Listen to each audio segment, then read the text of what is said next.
maliligo na po sana ako pero sige, because I miss recording. After 2 days na walang recording, ito po, nag-record ako muli. I posted some old videos from, I think early this year or I think mga how many months lang din pati. So, hindi naman ganun katagalan yung mga videos. But since natatabunan kasi, because I usually post often or upload often here, natatabunan naman. So, para for the sake of those people na hindi nakapakinig ng mga particular episodes, inuulit ko siya, nire-upload ko. And thankfully, mga nanonood din naman.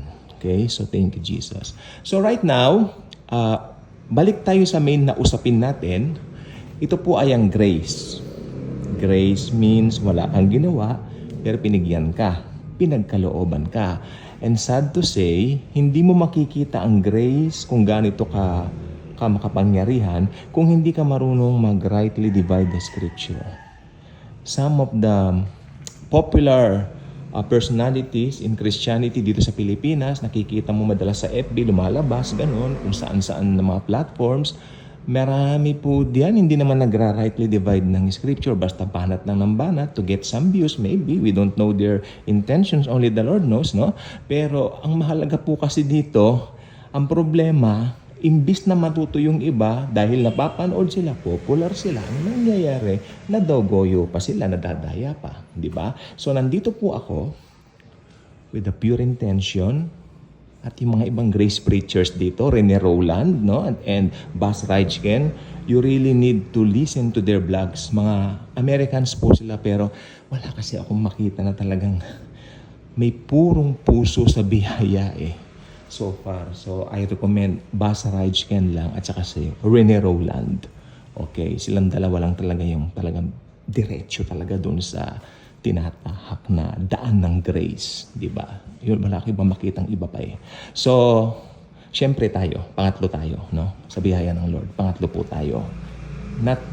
Hindi ako nagbubuhat ng sariling bangko, pero kasi talagang pag nasa grace ka na, wala ka na talaga sa institutional church, out ka na dyan sa mga ganyang sistema, out ka na rin sa tithing, out ka na rin doon sa mga naniniwala na kailangan ang magturo lang daw lalaki, hindi raw kailangan magturo si babae, mga ganyang paniniwala. Pag nasa grace ka, out ka na sa mga ganyang paniniwala. May mga nakalagay po sa Bible. They can show us verses.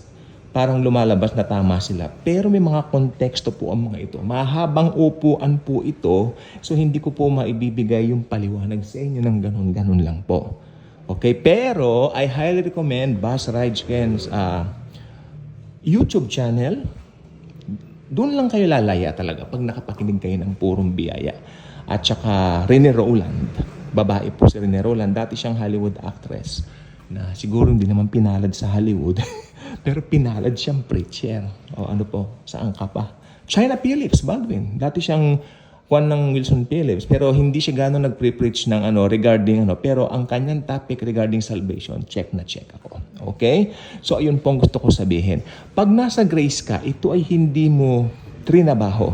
Ito ay ibinigay sa iyo ng libre. Amen po ba?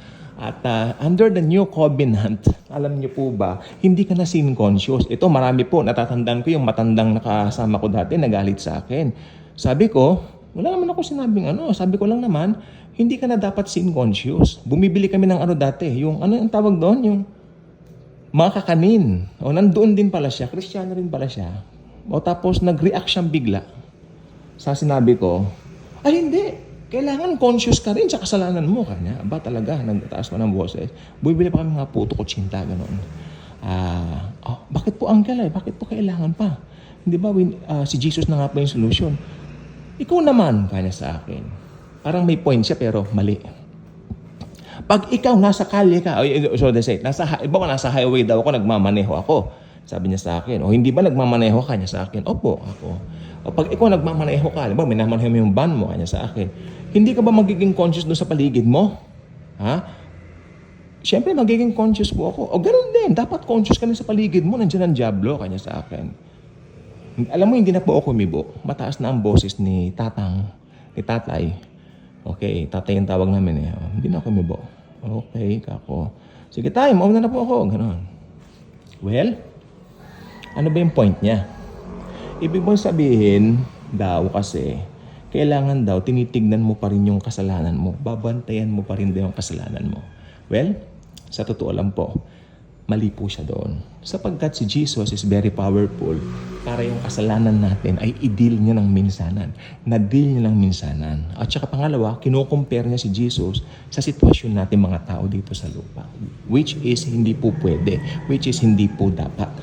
Okay. Meron din pong taong nagsasabi na kapag ka raw puro prosperity ang preaching, kapag ka daw naniniwala tayo na pag tinanggap natin si Jesus, pagpapalain tayo, sa diablo daw yun. O, yun daw ay bagay na mali. Daw, puro makamundo raw. Tanong ko po kayo, may nakalagay po sa 2 Corinthians 8:9, si Jesus ay naging mahirap para tayo yumaman. Ako naniniwala po talaga ako, hindi ko po pinagdudahan, never kong pinagdudahan itong katotohanan ito. Sapagkat ilang beses na pinatunayan ng Diyos sa pamamagitan ni Jesus ang lahat ng pagpapala sa mga buhay namin. Sobra po. Liglig umaapaw. Kaya kahit sinong Poncio Pilato ang marinig kong nag-preach na sa demonyo ang prosperity at saka pinapangalanan nila ng prosperity gospel. There's no such thing as prosperity gospel. There is only one gospel. Tama si Joseph Prince dyan. Okay, there is only one gospel. Oo. Binabanatan nila si Joel Austin, si Joseph Prince. Samantala itong mga taong ito, si Joseph Prince, mahusay sa grace din po yan. I highly recommend din pala siya, nakalimutan ko.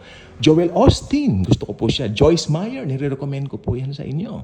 Yan yung mga binabanatan eh. Hindi ba? Si Jesus Christ nung nandito sa lupa, binabanatan din. Di ba? The more na binabanatan ka, the more na tama ka. Hindi mo ba alam yon? Come on, let's recap yung anong nangyari kay Jesus Christ. Nung nandito siya, binabanatan siya, sinusundan siya, binabanatan siya, binabatanong kung ano-ano mga tanong. Panginoon! Hindi siya tinatawag na Panginoon ng mga Pariseyo. Guro, rabbi, in their own language. Rabbi, nahuli namin tong babaeng to, nangangalo niya. Sabi niya, ano pong marapat gawin sa kanya? Si Jesus Christ naman, sumusulat sa baba. Hindi ko nga alam.